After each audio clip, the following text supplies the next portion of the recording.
welcome longtime friend of Michael W. Smith, actor James Caviezel.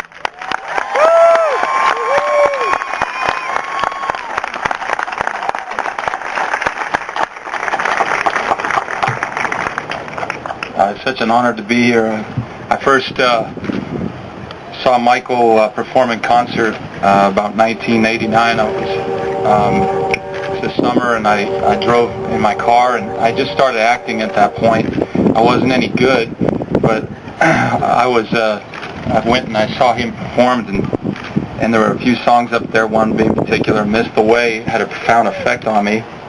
And but as he was performing, he did this Psalm 139, and he just was. He wasn't trying to act it out or nothing. And I remember, because I slept in my car that night right there in that field, and I thought, whatever I do in acting, I just want to be. I don't want people to pick up on or get in the way of the character I'm playing.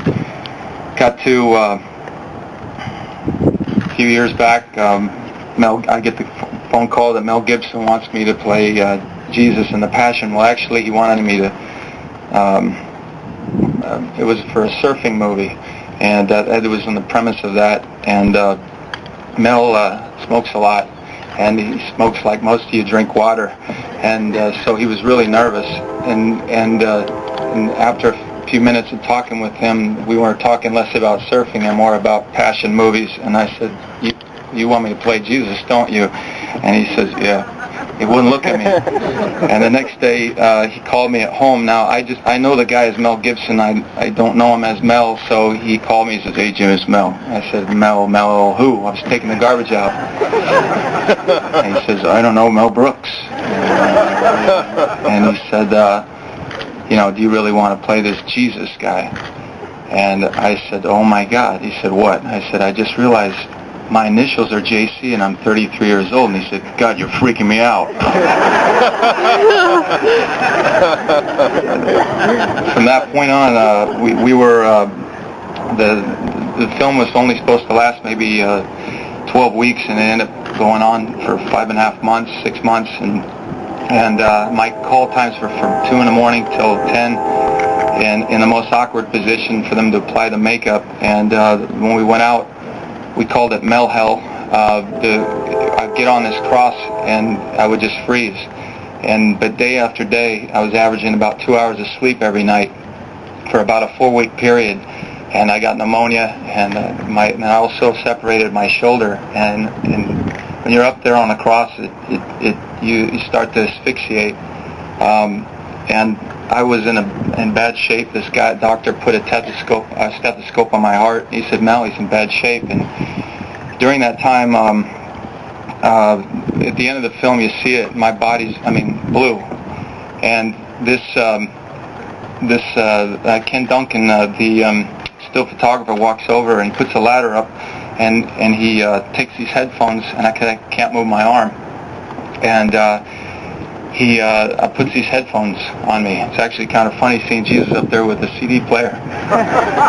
But it was a song he put in there. It was called "Above All," and the song was what I was doing. And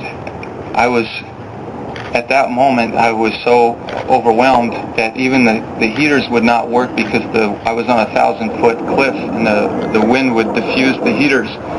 But something came from within me that warmed me what's inside. And a long time ago, I heard this saying that evil is powerless if the good are unafraid. And everything that he's ever done, and everything I've ever been drawn to, has always been the truth. And some people believe it, and I do. The truth sets you free. And there's something that about the artist, about the responsibility that we have, because we can influence the whole culture, and the culture influences politics, and politics influences the world. So I believe it comes down to some just simple songs, and those songs, they're so powerful, the real ones last forever, and they will always endure the test of time. And Michael W. Smith, you will always endure the test of time, because what comes from you is the truth. Your truth is represented in your family every day.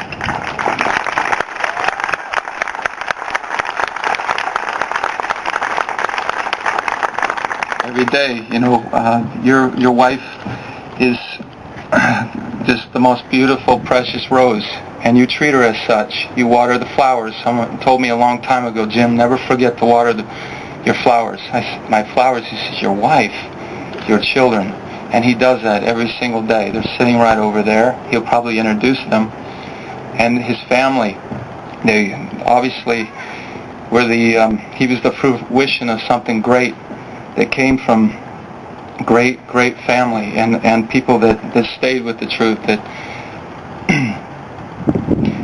along this, I heard this before I came over here. It said every generation of Americans needs to know that freedom exists, not to do what you like, but having the right to do what you ought. Certainly, Michael, you have done what you ought to do, and I'm so honored to be here to welcome you into the Hall of Fame here in Music City. Walk of Fame.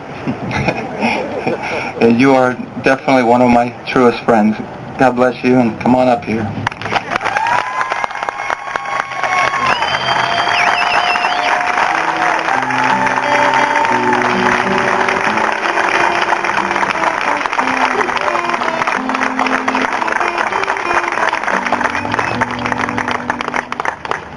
Thank you, Jim.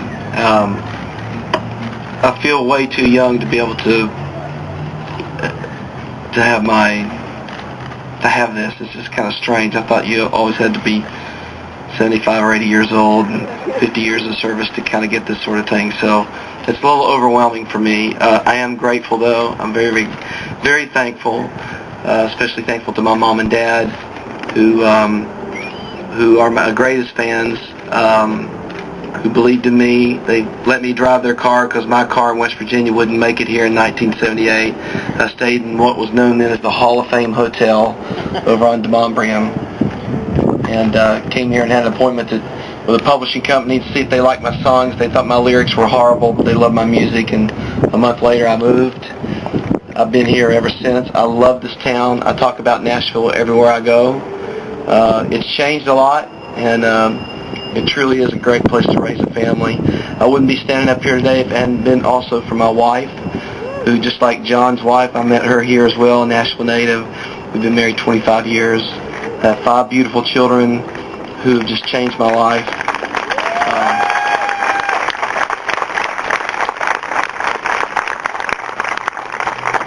And other than my relationship with the Lord, which is the most important thing, my family's always been right behind that. And hopefully my family's always known if my career ever got in the way of my family, I would have quit a long time ago. So here I am working on my 20th album. I'm pinching myself. I'm blessed beyond measure. I'm a grateful man. I don't deserve it. So I just thank the Lord for what He's done for me. And thank you for this honor. I appreciate it. God bless.